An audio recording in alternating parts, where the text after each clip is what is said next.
ئەردۆگان بۆ ماندوو نابێ. لە نووسینی خەبات کوردە دوای ئەوەی تۆمبارەک و ئەدمیرال کۆپەری بەرپرسێزەکانی سوپای جەنگی ئەمریکا لە ناوچەکە بە یاوەری مەزلوم عەبدی و ئیلهام محمەد و ڕۆژهەڵات ئەفرینی بەرپرسی هێزەکانی یەپەژە لە هەفتەی ڕابردوو تا ئەو چرکە ساتە توانیوانە سەرکەوتوانە کاریگەریان لەسەر دیمەشقە بێ و پلانەکانی ئەمریکا لە سووریا جێبەجێ بکەن. بڕیارە سبەینێ دۆناڵد ترامپ بگاتە شەرمشێخ و کۆتایی بێنێ بە جەنگی کاولکاری غەزە و گەڕانەوەی دیل و کوژراوەکانی ئیسرائیل و ئازادکردنی زیاتر لە 2000 بەندکراوی فەڵەستینی. لە دواپایامیاندا سەرانی ئێران دانیاننا بە هەڵی ئۆپەراسیۆنی تەوەفان ئەقسای حەماسیەکان و لە دەستدانی ترسەکانی حەزبوڵای لوبنانی وەسەر ئیسرائیل و دوورکەوتنەوە نەمانی دەسەڵاتی ئێران لە سووریادا و نزیکبوونەوەی لە دەستدانی هیلالی شیعە لە ناوچەکە بە یەکجاری. هەرچەندە بۆ ئیمزاکردنی کۆتاییەنانی شەڕی غەزا بڕیارە ترامپ زۆرترین سەرۆکی دەوڵەتان لە ناوچەکە بانگەشت بکات بە سەرۆکۆماری ئێرانیشەوە، بەڵام پێدەچێت دەسەڵاتی ڕای ڕەوزەی قوم و تاران ڕێگری بکەن و نێڵن پزیشکیان بگاتە شەرمەلشێخی میسری. بڕیارە کە ئەردۆگانیش بەشدار بێت لەو ڕێکەوتن و کۆبوونەوەیە، بەڵام ئاخۆ بە بینینی ئەو شکستە گەورەیە ئەردۆگان چۆن دەتوانێت بەسەر غەزەدا ڕێبکە و فڕۆکەکەی لە ناو خاکی میسردا بنیشێتەوە و دەست بخاتە ناو دەستی سیسی سەرۆکی میسر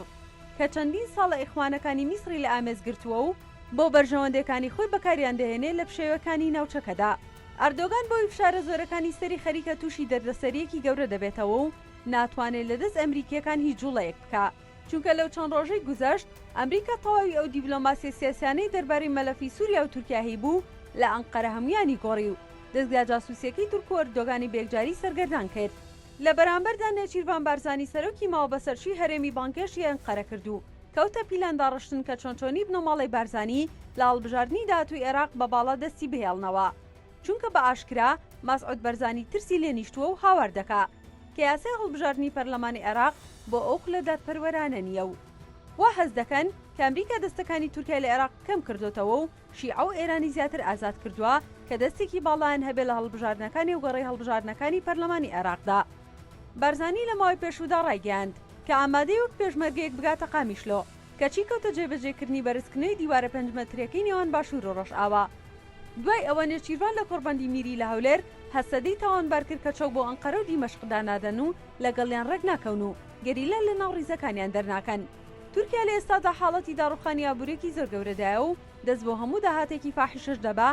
تەنها بۆ ئەوەی بانکەکانی بە بەتاڵی نەمێنێتەوە. چەند ڕۆژێک کە دەنگۆیەوە بڵاو بۆتەوە کە گوایە نێچیروان بارزانی هانی تورکیای داوە کە فڕۆکەخانەی سلێمانی بەڕووی فڕۆکەکانی تورکیادا بکرێتەوە و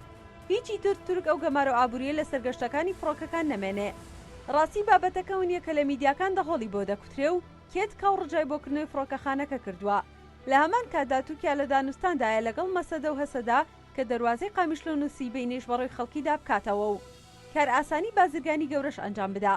ئەوەی کە نازانرێت دەربارەی لابردنی سزاکانی سەر فڕۆکەخانەکی سلێمانی تا ئێستا ئەوەیە کە فڕۆکەخانەکە تەنها بەڕووی فڕۆکەی تورکیەکاندا دەکرێتەوە یان هەموو هێڵە جیهانیەکان، چونکە ئەگەر گەشتەکان تەنها بۆ فڕۆکەکانی هێڵی ئاسمانی تورکیا بێ زۆر جیاواز دەبێ و دوور نییە کاری سیخوڕی لە پشتەوە نەبێ.